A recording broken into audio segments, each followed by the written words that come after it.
"Touch me, you'll forget every other woman," the alien noblewoman whispered. At 32 years old, he had gotten used to the quiet life among the stars.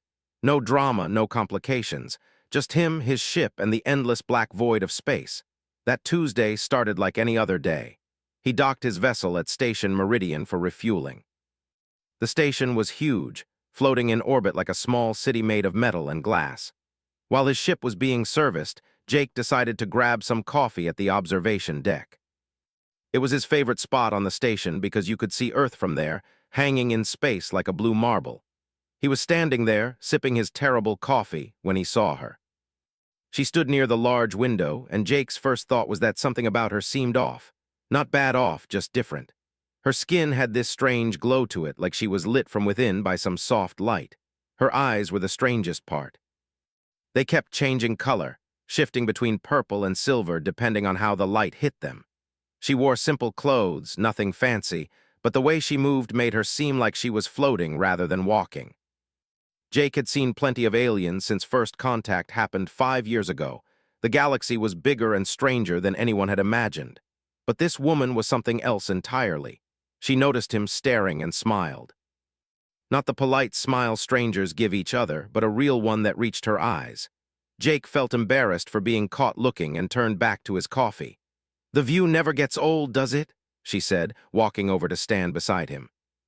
Her voice had a musical quality to it, like she was singing even when speaking normally. "Yeah, it's something," Jake replied, trying to sound casual. "I've seen it 1,000 times, but it still hits different every time." Jake hesitated for just a moment before shaking it. The moment their hands touched, something strange happened. It felt like a small electric current ran through him, warm and pleasant. But more than that, he felt emotions that weren't his own. Curiosity, loneliness, hope. They washed over him and then faded as quickly as they came. Zara pulled her hand back quickly, looking almost guilty. "I should have warned you. My people, we feel emotions through touch. It's just how we're built." "Sorry if that was weird. My family has been dealing with your government about trade agreements and diplomatic stuff. Boring politics, mostly." She seemed genuinely interested, not just being polite. Jake found himself telling her things he never told anyone, about how he chose the pilot life because he didn't fit in back home. About the beauty and terror of being alone in deep space when something goes wrong with your ship. About his dreams of exploring the parts of the galaxy that were still unmapped. Zara listened to everything with complete attention. She told him about her world, about cities that grew like trees and oceans that sang with bioluminescent creatures. She talked about the pressure of her family, the expectations that came with being born into nobility. How every moment of her life had been planned out since birth. "So why are you here?" Jake asked. "On this random station in the middle of nowhere?" "They want me to marry someone I've never loved. Someone dangerous, actually, but refusing means starting a war between noble houses. So I'm here, stealing a few days of freedom before I have to go back and do what's expected of me." It sounded like something out of an old story, not real life. As the station's artificial evening cycle began, dimming the lights to simulate nighttime, Zara stood to leave. She placed her hand on Jake's arm, and again he felt that strange connection. This time the emotions were stronger, sadness mixed with something else, something that felt like possibility. "Touch me again and you'll forget every other woman," she whispered, her eyes meeting his. It sounded like a warning and a promise at the same time.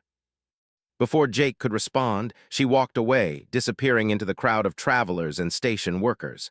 But she had left something with him somehow, a feeling in his mind like a bookmark in a page. He knew, without knowing how he knew, that he could find her again if he wanted to. Jake stood there for a long time after she left, staring out at Earth and wondering what he had just gotten himself into. Jake couldn't sleep that night. He lay in his small bunk aboard his ship, staring at the ceiling, replaying every moment of his conversation with Zara. That strange sensation when they touched kept coming back to him. It wasn't just physical. It was like their minds had briefly connected, shared something deeper than words could express. By morning, he had made his decision. Using that strange mental bookmark she had left him, he focused on it until he felt a pull in a specific direction. It was bizarre, like having a compass in his brain that pointed to only one thing. He followed it through the station's corridors, past the commercial district, through the diplomatic quarters, until he reached the luxury sector where visiting dignitaries stayed. The door slid open before he could knock. Zara stood there wearing different clothes but with the same knowing smile. "I was hoping you'd come," she said simply. "How did you know I would?" "When our connection formed, it goes both ways. I could feel you getting closer. Come in before someone sees you." Zara offered him tea, something that smelled like flowers and tasted sweet. "I need to tell you something," Zara said, sitting across from him. "What happened when we touched wasn't normal, even for my people. Usually the empathic connection is brief, surface level. What we felt was deeper. That only happens when two people are truly compatible. Each touch between compatible people deepens the bond. Eventually, if the bond completes, those two people become connected for life. They can feel each other across any distance. Share emotions, sometimes even thoughts. And for someone like me, bonding with anyone other than my intended husband would be a disaster. Political, social, personal, every kind of disaster you can imagine. I leave in 3 days. My security team is searching for me right now. When they find me, I'll be escorted home to complete the marriage arrangement. But these 3 days are mine. I want to spend them with you." Over the next 3 days, they explored the station together. Zara wore a hood to hide her distinctive features, and they moved through the crowds like ghosts. They ate at small restaurants in the working-class sectors where nobody asked questions. They watched old Earth movies in a tiny theater that showed classics from before space travel. They talked about everything and nothing. With each passing hour, Jake felt the bond growing stronger. Every accidental touch, every intentional one, added another thread to the connection between them. He started noticing her emotions even when they weren't touching. If she felt happy, warmth would spread through his chest. If she felt anxious, he'd get a flutter in his stomach. On the third evening, Zara took his hand deliberately, interlacing their fingers. "I need to tell you the truth about my situation," she said. "The man I'm supposed to marry, Lord Craven, he's not just some political choice. He's dangerous. My family discovered he's been secretly attacking our house's trade ships, making it look like pirates. He's trying to weaken us so that after the marriage, he can take control of everything we own. Because they can't prove it yet, and refusing the marriage without proof would make our house look weak, like we're scared of his family. It would start a war between our houses, and smaller houses would have to choose sides. Thousands could die. So they're sacrificing me to buy time while they gather evidence. You're not a chess piece. Just me." It was her courage, her kindness, the way she found joy in simple things despite the weight on her shoulders. "What happens when the bond completes?" he asked. Zara looked at him seriously. "We become permanently connected. Breaking the bond after completion can be fatal for both people. The pain is supposed to be unbearable. That's why my people only bond with those they intend to stay with forever. Maybe 1 or 2 more days." He had barely sat up when the door was forced open and 4 Valesian guards rushed in, weapons drawn. Behind them stood a tall, severe-looking man in formal military dress. "Step away from the pilot," the man commanded. His voice carried absolute authority. Zara, who had stayed on Jake's ship that night, moved protectively in front of Jake. "Commander Thrace, this isn't what you think. I know what's happening here, and you need to stop before it's too late. Do you know what you've done to her, what she's done to herself? This," he switched to another image, "is from this morning. Do you see the difference? These connections," Thrace pointed to the bright lines in the second scan, "are bond formations. You two have formed an 80% complete neural bond. Do you understand what that means? Do you know that if you complete it, breaking the bond will kill both of you? Do you know that her people will never accept a human bonded to their nobility? Do you understand that you're not just destroying her future, but yours as well?" He had known the bond was serious, but hearing it laid out so starkly made it real in a way it hadn't been before. "There's more," Thrace continued, his voice softer now. "Lady Zara's marriage isn't just about politics anymore. 2 days ago, her family finally gathered the evidence they needed against Lord Craven. They're planning to arrest him and cancel the marriage. If she returns home now, she'll be free. Free to choose her own path, to use her position to help reform the marriage laws she hates so much. She could change things for thousands of other Valesians stuck in arranged marriages. Your brother cracked Craven's encrypted communications. He confessed to everything when confronted. but you need to come home for the council to officially dissolve the marriage contract. If you don't return, or if you return bonded to an outsider, the council will strip your family of their authority. Everything your parents have worked for will be gone. She could go home and be safe, but only if she left now before their bond completed. How long do we have? Zara asked quietly. Based on the scan, maybe 12 hours before the bond locks in permanently, Thrace said. The ship to take you home leaves in 6 hours. You need to make a choice. Your people need you. You said it yourself, you could change things, help other people who are trapped like you were. That's bigger than us. That's why I'm telling you to go. If you stay for me, you'll lose everything else. Your family, your people, your chance to make a difference. I can't let you do that. Thrace said it will fade over time if we separate now. It'll hurt, but we'll survive. Jake was trying to convince himself as much as her. Zara stood up abruptly, her emotions flooding through their partial bond. Anger, grief, frustration, love all mixed together. I don't want it to fade. I don't want to forget what this feels like. When they finally pulled apart, Zara touched his face gently. Will you come see me off? She asked. I don't think I can, Jake admitted. If I see you walk away, I might not be strong enough to let you go. She walked to the door, then turned back one last time. Thank you, she said, for showing me what freedom feels like, for loving me enough to let me go, for being the first person who ever saw me as just Zara. Jake stood alone in his ship, feeling the bond stretching thin as she moved further away. It felt like something was being pulled out of his chest, slowly and painfully. He wanted to run after her, to tell Thrace and the guards and everyone else to go away and leave them alone. But he didn't. He sat down on his bunk and waited for his ship to be cleared for departure. He would leave the station and try to forget, even though he knew deep down that he would never forget her. 3 months passed like a slow nightmare. Jake took only short-range flights around Earth's orbit, never venturing far into deep space like he used to. He couldn't explain why, but being out there in the black void made the emptiness inside him feel worse. The bond hadn't faded like Thrace said it would.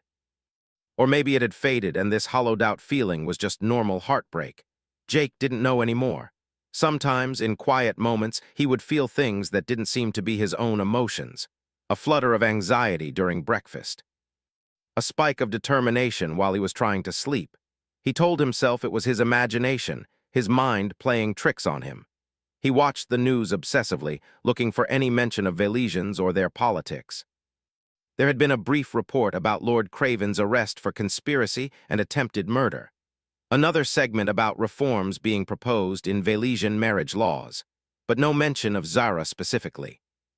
Jake had moved to a small apartment in Neo-Seattle, one of the sprawling cities on the Pacific coast. It rained constantly, which suited his mood. He spent his days flying supply runs and his nights staring out at the rain, trying not to think about silver and purple eyes. His friends noticed the change in him. His co-pilot Danny kept asking what was wrong if something had happened out in space that shook him up. Jake just said he was tired, that he was thinking about finding a different line of work. The lies came easily now. What Jake didn't know was that Zara's life had been equally turbulent. She had returned home to find Craven being led away in chains. The evidence her brother found was overwhelming. Craven had orchestrated 17 attacks on their house's ships, causing the deaths of 42 crew members. He had planned to weaken their house, marry Zara, and then arrange accidents for her family members until he controlled everything. The council had dissolved the marriage contract immediately, but the scandal had rocked the Velesian noble houses. Some called for Craven's execution, others wanted him exiled. The debate raged for weeks while Craven sat in a high-security prison. During all of this, Zara threw herself into the reform movement. She testified before the High Council about the dangers of arranged marriages, using her own near disaster as an example. Young Velesians across the planet started speaking up, sharing their own stories. The old guard resisted, but change was coming whether they liked it or not. But every night, Zara felt the ache of the incomplete bond. It hadn't faded. If anything, it had gotten stronger, more insistent. She could feel Jake's loneliness echoing her own. She knew he was trying to forget her, and that knowledge hurt more than anything. Then came the consequences she hadn't anticipated. The council, pleased with her testimony and her role in exposing Craven, offered her a new position. But accepting it meant taking an oath to put her house and her people above all personal considerations. It meant promising to marry within the nobility when the time came, to produce heirs who would carry on their traditions. It was everything Zara had been working toward, a chance to create real change from within the system. But it was also a cage, just a different one than before. She looked at the oath document for 3 days without signing it. Her family encouraged her, telling her this was her destiny. Her brother, who had saved her from Craven, didn't understand why she hesitated. Thrace, who had become like an uncle to her, sat with her in silence, offering no advice but plenty of support. On the third night, Zara made her choice. She wrote a letter to the council declining the position. She resigned from her family's house, giving up her title and her inheritance. She packed a single bag and booked passage on a human transport ship heading to Earth. Her mother cried, her father raged, her brother called her foolish, but Thrace, surprising everyone, helped her sneak out of the family compound. As she was leaving, he handed her a data chip. "I tracked him for you," Thrace said quietly. "The pilot. He's on Earth in a city called Neo-Seattle. This chip has his address. I spent my whole life serving your family, never questioning, never wanting anything for myself. I'm 70 years old and I have nothing but my service record. Don't make my mistakes, Lady Zara. Go find your happiness." Zara worked in the ship's kitchen to pay for her passage, scrubbing pots and learning to cook human food. The other passengers were confused by her, this obviously noble Velesian doing menial labor. But she didn't care. For the first time in her life, she was choosing her own path. When the ship landed in Seattle, it was raining. Zara had one bag, the clothes on her back, and an address. She found Jake's apartment building in a rundown part of the city. The elevator was broken, so she climbed 6 flights of stairs. Her heart was pounding, and she couldn't tell if it was from the climb or from nervousness. She knocked on apartment 6C and waited, and waited. Just when she thought maybe Jake wasn't home, the door opened. Jake stood there in old sweatpants and a faded shirt, looking like he hadn't slept well in months. His eyes went wide when he saw her, standing there soaking wet from the rain. "Zara!" His voice was barely a whisper, like he was afraid she might disappear if he spoke too loud. "I chose you," Zara said simply, her voice shaking. "I chose us." They held each other in Jake's small apartment while the rain drummed against the windows. No words at first, just the overwhelming relief of being together again. The partial bond between them flared to life, stronger than ever, flooding them both with emotions too complex to name. But reality crashed in quickly. Within hours of Zara's arrival on Earth, diplomatic channels lit up. Velesian officials demanded her return. The Velesian embassy in Geneva sent formal complaints to the human government. News outlets across both worlds picked up the story of the runaway noble who had fled to Earth for love. Jake's apartment became a prison within days. News drones hovered outside the building. Reporters camped in the lobby. Jake couldn't go to work without being swarmed by cameras and questions. Earth's government contacted him directly, politely but firmly requesting that he and Zara present themselves for questioning about potential diplomatic incidents. "This is a mess," Jake said one evening, watching another news report about them. "I thought we'd have time to figure things out. But I didn't think it would blow up this fast." The human representatives tried to remain neutral, caught between respecting Zara's apparent choice and not wanting to damage the fragile relationship with an alien civilization. Zara stood up in the middle of the proceedings and spoke clearly. "I am of sound mind. I resigned my title and position of my own free will. I came to Earth because I choose to be with Jake. My people's laws have no authority over me now." "You can't just abandon your people." But in the end, Earth's government granted Zara asylum. She was a free person on Earth, even if she could never return home. The news sparked something unexpected. Young Velesians started speaking out on their own world's communication networks. They shared Zara's story, called her brave, said she represented the changes they wanted to see. The reform movement she had helped start gained momentum. Within weeks, protests erupted on the Velesian home world. Thousands of young people gathered in major cities, demanding the end of arranged marriages and the right to choose their own paths. The old noble houses tried to suppress the movement, but it was too late. The dam had broken. Back on Earth, Jake and Zara tried to build something resembling a normal life. It wasn't easy. Zara had no legal identity on Earth, no work history, no money. Jake's small pilot salary barely covered their basic needs. They moved to a cheaper apartment, shared meals with other struggling couples in their building, learned to laugh at the absurdity of their situation. The bond between them had completed somewhere during those chaotic first weeks. Neither of them could pinpoint the exact moment, but they both felt it. The connection was permanent now, a constant background awareness of each other's emotions and general state. When Jake was flying, Zara could feel his contentment in the cockpit. When Zara was stressed about Earth's complicated bureaucracy, Jake felt her frustration. They learned to live with it, to appreciate the intimacy it brought while respecting each other's mental privacy. It wasn't as invasive as they had feared. More like sharing a house with someone, you're aware of them, but you still have your own rooms. 6 months after Zara's arrival, something remarkable happened. The Velesian High Council announced major reforms. Arranged marriages were no longer mandatory. Young Velesians could refuse family matches without legal consequences. It wasn't everything the reformers wanted, but it was a huge step forward.